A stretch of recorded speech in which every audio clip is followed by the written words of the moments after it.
আরে রানা, তুই এটা কি করছিস? তুই একটা কাজের মেয়ের কাপড় খুলছিস কেন? বাবা তুমি দাঁড়িয়ে আছো কেন? দেখতে পাচ্ছ না ভাইয়া এই কাজের মেয়েটির কাপড় খুলছে, তুমি ওকে মারো। রানা, তুই যে আমার ছেলে, আমার ভাবতে ঘৃণা লাগছে। তুই একটা কাজের মেয়ের কাপড় খুলছিস আমার সামনে। বাবা চুপ করো তো। আমি কাপড় খুলছি? কিসের কাপড় খুলছি আমি তো ওর কোনো কাপড় খুলি নাই। আমি শুধু ওর আসল রূপটা বের করার চেষ্টা করছি। আচ্ছা দেখো তো, এই কাপড় পরা দেখে কি তোমার কোনো অ্যাঙ্গেল মনে হয় যে ও কোনো কাজের মেয়ে? আর ওর ড্রেসটা দেখছো তুমি? ওর ড্রেসটা একটা ব্র্যান্ডেড ড্রেস। এই ড্রেসটা তো মিনিমাম 40,000 টাকা। আর তোমরা তো অনেকক্ষণ ধরেই আমাকে বলছো আমি খারাপ ছেলে খারাপ ছেলে। এখন তো আসল রূপটা তোমরা দেখতে পাচ্ছ। আমি এটা জানতে চাই, ও একটা কাজের মেয়ে কিভাবে হয়? আর এই মেয়ে, সত্যি করে বল, তুই কেন আমাদের এখানে কাজের মেয়ে এসে এসেছিস? বল। হ্যাঁ ভাইয়া, তাই তো দেখছি। এই মেয়ে, তুমি কে? আপু, ওর বলার কোনো মুখ নেই তো। এখানে অনেক বড় ঘটনা ঘটে গেছে। বাবা, তোমার বড় ছেলে তো একদম শেষ। রানা, তুই কি বলছিস? আমি তো কিছুই বুঝতে পারছি না। এই রানা, তুই যা বলতে চাচ্ছিস সব খোলাখুলি ভাবে বল। বাবা, ভাইয়াকে তো এই মেয়েটা গাধা বানিয়ে ফেলেছে। আমি যখন ভাইয়ার রুমের পাশ দিয়ে আসছিলাম তখন দেখি এই কাজের মেয়ে ভাইয়ার কানে যেন কি ফুসফুস করে বলছিল। তারপর আমি তাকিয়ে দেখলাম এই মেয়েটা হুট করে কাপড় চেঞ্জ করছে। ও মাই গড, এত রোমান্টিকতা কিভাবে আসলো? আর ঠিক তখনই আমি ওদেরকে টার্গেট করে ফেললাম। আমি ওদেরকে ফলো করা শুরু করলাম। দিনের পর দিন ও কাপড় চেঞ্জ করছে, দামি দামি কাপড় পরছে, আর আমাদের বাসায় কাজের মেয়ে সেজে রয়েছে। এই দেখো, কিছুক্ষণ আগেও ও কাপড়টা চেঞ্জ করে আসছে।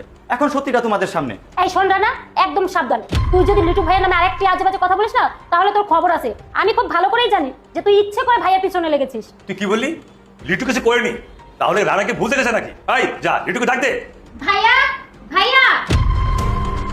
আরে কি ব্যাপার, কি হয়েছে? লিটু, এই মেয়েটিকে।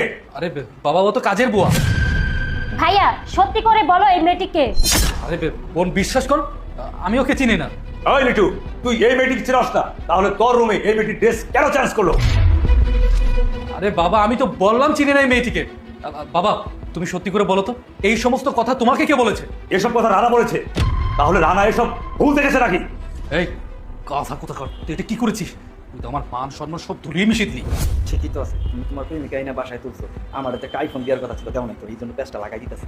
আরে গাধা, তুই আমাকে বলতি, তুই এইভাবে বাবাকে সব কেন বলতে গেলি? বলবো না, তুমি প্রেম করবা, গার্লফ্রেন্ড নিয়ে বাসায় আনবা, আর আমি চাই দেখবো আমি তোমার প্যাচ লাগাই দেখি তুমি কি করো। এই, তোরা দুই ভাই ফুসফুস করে কি বলছিস? ওসব কথা বাদ দে, আসল কথা বল। আসলে হয়েছে কি বাবা, আমি না ওকে বলেছিলাম যে হ্যাঁ, আমাদের যে ফ্যামিলির মধ্যে সবসময় গ্যাঞ্জাম লেগেই থাকে। আমার ভাইয়ের সাথে, আমার বোনের সাথে কেউ কাউকে দেখতে পারে না।